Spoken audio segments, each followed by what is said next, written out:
ಆತ್ಮೀಯ ವೀಕ್ಷಕರೇ, welcome to ಆರಾಧ್ಯಾಸ್ TV. ನಾನು ನಿಮ್ಮ ಸುನೀಲ್ ಆರಾಧ್ಯ. ಬಂಧುಗಳೇ, ನಿನ್ನೆ ಅಂದರೆ ಅಕ್ಟೋಬರ್ 30ನೇ ತಾರೀಕು ಚಿಕ್ಕಬಳ್ಳಾಪುರದ ಸಂಸದರ ಗೃಹ ಕಚೇರಿಯಲ್ಲಿ ಜಿಲ್ಲಾ ಬಿಜೆಪಿ ಪತ್ರಿಕಾಗೋಷ್ಠಿಯೊಂದನ್ನು ಕರೆದಿತ್ತು. ಪತ್ರಿಕಾಗೋಷ್ಠಿಯಲ್ಲಿ ಮಾತನಾಡಲು ಬಿಜೆಪಿಯ ರಾಜ್ಯ ವಕ್ತಾರರಾದಂತಹ ಶ್ರೀ ಎಚ್.ಎನ್. ಚಂದ್ರಶೇಖರ್ ಅವರು ಬಂದಿದ್ದರು ಮತ್ತು ಚಿಕ್ಕಬಳ್ಳಾಪುರದ ಜಿಲ್ಲಾಧ್ಯಕ್ಷರಾದ ಶ್ರೀ ಸೀಕಲ್ ರಾಮಚಂದ್ರಗೌಡರು ಮತ್ತು ಹಿರಿಯ ಮುಖಂಡರಾದ ಶ್ರೀ ಕೇಶವರೆಡ್ಡಿರವರು ಮತ್ತು ಹಲವು ಮುಖಂಡರು ಕೂಡ ಗೋಷ್ಠಿಯಲ್ಲಿ ಭಾಗಿಯಾಗಿದ್ದರು. ಪತ್ರಿಕಾಗೋಷ್ಠಿಯ ನಿರೂಪಣೆಯನ್ನು ಚಿಕ್ಕಬಳ್ಳಾಪುರದ ಜಿಲ್ಲಾ ಬಿಜೆಪಿ ಮಾಧ್ಯಮ ಸಂಚಾಲಕರಾದ ಶ್ರೀ ಮಧುಚಂದ್ರರವರು ನಡೆಸಿಕೊಟ್ರು. ಕಳೆದ 2.5 ವರ್ಷದಿಂದ ಇರುವ ಕಾಂಗ್ರೆಸ್ ಸರ್ಕಾರ ಯಾವುದೇ ಜನಪರ ಯೋಜನೆಗಳನ್ನು ಮಾಡದೆ ಕೇವಲ ಲೂಟಿಯಲ್ಲಿ ತೊಡಗಿದೆ. ಕೇವಲ ಹಣ ಮಾಡೋದೊಂದೇ ಈ ಸರ್ಕಾರದ ಅಜೆಂಡಾ ಮತ್ತು ಗುರಿ ಎಂದು ಪ್ರಸಕ್ತ ಕಾಂಗ್ರೆಸ್ ಸರ್ಕಾರದ ಮೇಲೆ ಹರಿಹಾಯ್ದರು ಎಚ್.ಎನ್. ಚಂದ್ರಶೇಖರ್ ರವರು. ಎಲ್ಲಿಗೆ ಹೋಗ್ತಾ ಇದ್ದೀರಿ ಕಾಂಗ್ರೆಸ್ ಸರ್ಕಾರದಲ್ಲಿ? ಒಂದು ಮಾತು ಮಾತ್ರ ಹೇಳ್ತೇನೆ, ಇವರಿಗೆ ಬಹಳ ಚೆನ್ನಾಗಿ ಗೊತ್ತಾಗಿದೆ.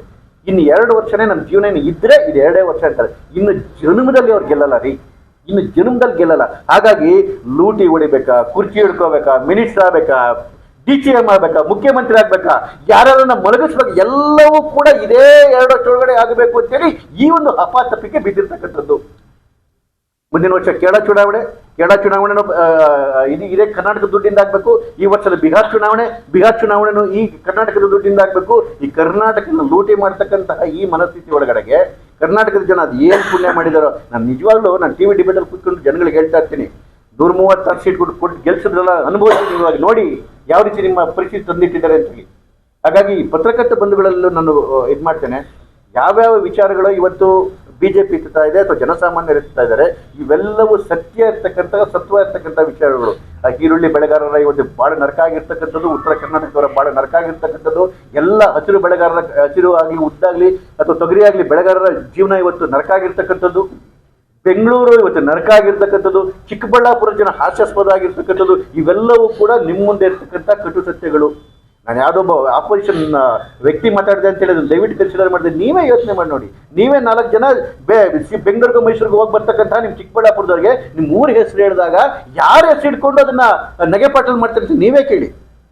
ಇವತ್ತು ಏನೋ ಯಾವುದೋ ಒಂದು ಹಣೆ ಬರೋನೇನೋ ಗೆದ್ದು ಹೋಗ್ಬಿಟ್ಟಿದ್ದಾರೆ. ಇವತ್ತು ಅವರಿಗೆ ಬುದ್ಧಿ ಕಲಿಸ್ತಕ್ಕಂಥ ಕೆಲಸವನ್ನು ಕೂಡ ಪತ್ರಕರ್ತರಿಂದ ಜನರಿಂದ ಆಗಬೇಕು. ಇಲ್ಲ ಅಂತ ಹೇಳಿದ್ರೆ ಇನ್ನು 2 ವರ್ಷದಲ್ಲಿ ಏನೇನು ಅನಾಹುತಗಳಾಗ್ಬಿಡುತ್ತೆ.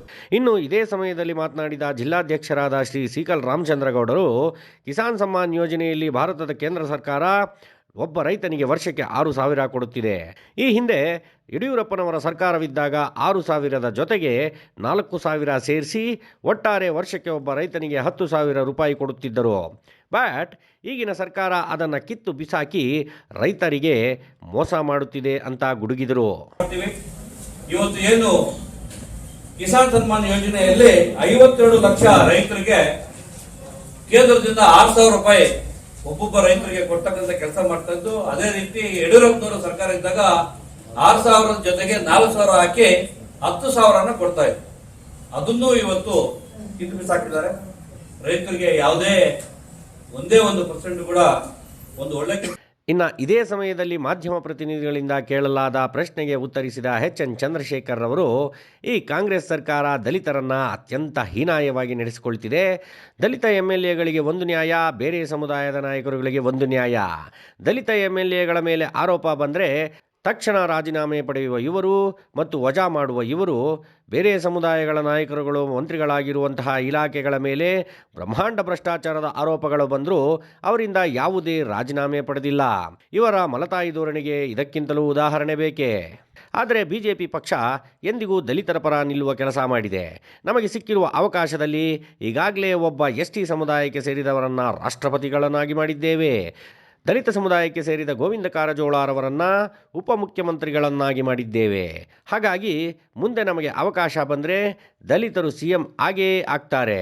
ಬಿಜೆಪಿಯಲ್ಲಿ ಎಲ್ಲ ಸಮುದಾಯವನ್ನು ಸಮಾನವಾಗಿ ಕಾಣುವ ವಾತಾವರಣವಿದೆ. ಇದರಿಂದ ರಾಜ್ಯದ ಭಾಗಶಃ ದಲಿತರು ಇವತ್ತು ಬಿಜೆಪಿಯೊಂದಿಗೆ ಬೆರೆತಿದ್ದಾರೆ ಎಂದರು. ಮತ್ತೆ ಇನ್ನೊಬ್ಬರು ST ಸಮುದಾಯದವ್ರನ್ನ ಇವತ್ತು ರಾಷ್ಟ್ರಪತಿ ಮಾಡೋದು ಇದೇ ಬಿಜೆಪಿನೇ. ಗೋವಿಂದ ಕಾರಜೋಳನ ಡಿಪ್ಟಿ ಚೀಫ್ ಮಿನಿಸ್ಟರ್ ಮಾಡೋದು ಇದೇ ಬಿಜೆಪಿನೇ. ನಮ್ಗೆ ಅವಕಾಶ ಬಂದಿರೋದೇ 2 ಸಲ. ನಮಗೆ ಮುಂದೆ ಅವಕಾಶ ಬಂದಾಗ ಖಂಡಿತ ನಾನು ಕೂಡ ಅದರ ಪರವಾಗಿದ್ದೇನೆ. ದಲಿತರು CM ಆಗೇ ಆಗ್ತಾರೆ ಬಿಜೆಪಿಯಿಂದ. ಮುಂದೆ ಇವತ್ತೇ ಆಗ್ತಾರ, ನಾಳೆ ಆಗ್ತಾರ ಅನ್ನೋದು ಪಕ್ಷ ತೀರ್ಮಾನ ಮಾಡುತ್ತೆ. ನೋಡಿ ಎಲ್ಲ ಹೇಳ್ತೀರಲ್ಲ, ಪತ್ರಿಕಾಗೋಷ್ಠಿಯಲ್ಲಿ ಕೂತ್ಕೊಂಡು ಪಕ್ಷ ಏನ್ ಡಿಸಿಷನ್ ತಗೋಬೇಕು, ಹೈಕಮಾಂಡ್ ಏನ್ ಮಾತಾಡಬೇಕು, ಡಿಸಿಷನ್ ತಗೋಬೇಕು ನಾವು ಹೇಳಲಿಕ್ಕಾಗಲ್ಲ.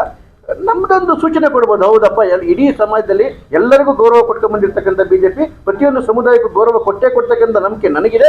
ಬಟ್ ನಾನು ಟೈಮ್ ಫ್ರೇಮ್ ಹಾಕ್ಲಿಕ್ಕಾಗಲ್ಲ, ಇವತ್ತೇ ಆಗುತ್ತೆ, ನಾಳೆನೇ ಆಗುತ್ತೆ, 28ರಲ್ಲಿ ಆಗುತ್ತೆ ಅಂತೇಳಿ. ಬಟ್ ಖಂಡಿತವಾಗ್ಲೂ ಕೂಡ ಯಾಕೆಂತ ಹೇಳಿದ್ರೆ ನಿಜವಾಗಿ ದಲಿತರ ಪರವಾಗಿರ್ತಕ್ಕಂತಹ ಒಂದು ಪಕ್ಷ ಅಂತ ಹೇಳಿದ್ರೆ ಇಡೀ ದೇಶದಲ್ಲಿ ಅದು ಬಿಜೆಪಿನೇ. ಅದಕ್ಕೇನೆ ಇವತ್ತು ಇಡೀ ದೇಶದಲ್ಲಿ ದಲಿತರ ಓಟುಗಳು ಬಹಳಷ್ಟು ಬಿಜೆಪಿ ಕಡೆ ಬರ್ತಿರೋದು. ಇಲ್ದಿದ್ರೆ ಈ ಮಟ್ಟದ ದೊಡ್ಡ ಮಟ್ಟದ ಗೆಲುವು. ನನ್ನ ಈ ಹಿಂದಿನ ವಿಡಿಯೋದ ಕುರಿತಾಗಿ ರಾಜ್ಯ ಬಿಜೆಪಿ ವಕ್ತಾರರನ್ನು ನೇರವಾಗಿ ಒಂದು ಪ್ರಶ್ನೆಯನ್ನು ಮಾಡಿದೆ. ತಮ್ಮ ಭಾಷೆಯಿಂದ ರಾಜ್ಯದ ಜನರ ಮುಜುಗರಕ್ಕೆ ಆಕ್ರೋಶಕ್ಕೆ ಕಾರಣರಾಗಿರುವ ನಿಮ್ಮ ಪಕ್ಷದ ನಾಯಕರಾದ ಶ್ರೀ ಪ್ರತಾಪ್ ಸಿಂಹರವರ ಮೇಲೆ ನಿಮ್ಮ ಪಕ್ಷ ಏನಾದರೂ ಕ್ರಮ ತೆಗೆದುಕೊಂಡಿದೆಯೇ ಎಂಬ ಪ್ರಶ್ನೆಗೆ ಮಾನ್ಯ ಚಂದ್ರಶೇಖರ್ ಅವರು ಈ ರೀತಿ ಉತ್ತರಿಸಿದ್ದಾರೆ.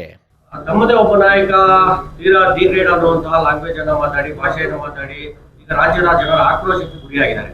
ಅದರ ಬಗ್ಗೆ ತಾವು ಏನು ಹೇಳ್ತೀರಾ? ಖಂಡಿತ ಸರ್, ಯಾವುದೇ ಭಾಷೆಯ ಬಗ್ಗೆ ಆಗಲಿ ಅಥವಾ ವರ್ತನೆ ಬಗ್ಗೆ ಆಗಲಿ ಅದನ್ನ ಬಿಜೆಪಿ ಖಂಡಿಸುತ್ತೆ. ನಿಮ್ಗೆ ಏನಾದರೂ ವಿಷಯ ಹೇಳಬೇಕು ಅಂತೇಳಿ ಹೇಳ್ತಕ್ಕಂಥ ವಿಚಾರಗಳಿದೆ, ಹೇಳ್ತಕ್ಕಂಥ ವಿಧಾನಗಳಿದೆ. ಅದನ್ನ ವಿಧಾನಮಂಡಳಿ ಹೇಳ್ಕೊಂಡೋಗಿ ಅದನ್ನೇ ಹೇಳಿದ್ರು. ಸರ್ ಕೇಳಿದ ಪ್ರಶ್ನೆಗೆ ಸುಪ್ರೀಂ ಕೋರ್ಟ್ ಜಡ್ಜ್ ಮೇಲೆ ಹಲ್ಲೆ ಮಾಡ್ಲಿಕ್ಕೆ ಹೋದಾಗಲೂ ಕೂಡ ಅದನ್ನ ಖಂಡಿತವಾಗ್ಲೂ ಖಂಡಿಸ್ತೀವಿ. ಅದರ ಕುರಿತಂತೆ ನೀವು ಏನು ನೋಟಿಸ್ ಜಾರಿ ಮಾಡಿದೀರಾ? ಈಗ ಪ್ರತಾಪ್ ಕುಮಾರ್ ಅವರು ಮಾತಾಡಿದಂತ ಮಾತುಗಳ ಬಗ್ಗೆ ನೇರವಾಗಿ ಕೇಳ್ತೀನಿ. ಅದ್ರ ಕುರಿತಂತೆ ಪ್ರತಾಪ್ ಕುಮಾರ್ ಅವ್ರಿಗೆ ಏನಾದ್ರು ತಾಕೀತು ಮಾಡುವಂತದ್ದ ಅಥವಾ ಅವ್ರಿಗೆ ನೋಟಿಸ್ ಕೊಡುವಂತದ್ದ ಅಥವಾ ಅವ್ರನ್ನ ನಿಮ್ಮ ಪಕ್ಷದ ಹಿರಿಯರು ಯಾರಾದ್ರೂ ಈ ರೀತಿ ಮಾತಾಡಬಾರ್ದು ಅಂತ ಬುದ್ಧಿ ಹೇಳುವಂತದ್ದ ಏನಾದ್ರು ಬೆಳವಣಿಗೆಗಳು ಆಗಿದೆಯಾ? ಖಂಡಿತ ಪ್ರಯತ್ನಗಳಾಗಿರುತ್ತೆ. ಅಲ್ಲ ಸರ್, ನಮ್ಗೆ ಬೇಕು. ಅಲ್ಲಲ್ಲ, ಮತ್ತೆ ಇನ್ನು ಶಿಸ್ತು ಸಮಿತಿ ಅಂತಕ್ಕಂಥ ಡಿಸಿಷನ್ ಆಚೆ ಕಡೆ ತಗೊಂಬರೋ ತನಕ ನಾವು ಅದನ್ನೇನು ಹೇಳಲಿಕ್ಕಾಗಲ್ಲ. ಬಟ್ ಬಿಜೆಪಿ ನೋಡಿ, ಇವತ್ತು ನಿಮಗೆ ಅದು ಅನ್ಸಿದೆ ಅಂತ ಹೇಳಿದ್ರೆ ಬಿಜೆಪಿಗೆ ಎಷ್ಟು ಮುಜುಗರ ಆಗಿರೋದು ನೀವು ಅರ್ಥ ಮಾಡ್ಕೋಬೇಕು. ಬಿಜೆಪಿಯ ಮಹೋನ್ನತ ನಾಗರಿಕತೆ ಸಮಾಜಕ್ಕೂ ಮುಜುಗರ ಆಗಿರುತ್ತೆ, ಬಿಜೆಪಿಗೂ ಮುಜುಗರ ಆಗಿರುತ್ತೆ. ಅದು ನಿಮ್ಮಲ್ಲಿ ಕಾಂಗ್ರೆಸ್ ಅವ್ರು ಯಾರೋ ಹೊಲಸು ಮಾತಾಡೋದು ಅಂತ ಹೇಳೋದು ಅದು ಅವರ ಮನಸ್ಥಿತಿ. ಅದ್ರ ಬಗ್ಗೆ ನಾವು ಕಮೆಂಟ್ ಮಾಡೋಕ್ಕಲ್ಲ. ಅದು ಬಿಜೆಪಿಯವರು ಒಂದು ಸ್ಟ್ಯಾಂಡರ್ಡ್ ಇಟ್ಕೊಂಡು ಮಾತಾಡ್ಬೇಕಾದ್ರೆ ಆ ಭಾಷೆಯನ್ನ ಒಂದು ಹಿತಮಿತವಾಗಿ ಅದನ್ನು ಬಳಸಬೇಕಾಗುತ್ತೆ. ಖಂಡಿತವಾಗಿ ನೀವು ಹೇಳೋದನ್ನು ಹೋಗ್ತೀನಿ. ನನ್ನ ಪ್ರಶ್ನೆಗೆ ಅತ್ಯಂತ ಸಂಯಮದಿಂದ ಉತ್ತರಿಸಿದ ಚಂದ್ರಶೇಖರ್ ಅವರಿಗೆ ಆರಾಧ್ಯಾಸ್ ಟಿವಿ ಕಡೆಯಿಂದ ಧನ್ಯವಾದಗಳು. ಯಾವುದೇ ರೀತಿಯ ಸಾರ್ವಜನಿಕ ಸಮಸ್ಯೆಗಳಾಗಿರಲಿ ನಮ್ಮ ಗಮನಕ್ಕೆ ತನ್ನಿ, ಅದನ್ನು ಪಾರದರ್ಶಕವಾಗಿ ವರದಿ ಮಾಡುವ ಮತ್ತು ಬಗೆಹರಿಸುವ ಪ್ರಾಮಾಣಿಕ ಪ್ರಯತ್ನ ಮಾಡುವೆ. ದಯವಿಟ್ಟು ನನ್ನ ಚಾನಲನ್ನು ಸಬ್ಸ್ಕ್ರೈಬ್ ಮಾಡಿ ಮತ್ತು ಫಾಲೋ ಮಾಡಿ. ವಂದನೆಗಳೊಂದಿಗೆ ಸುನೀಲ್ ಆರಾಧ್ಯ.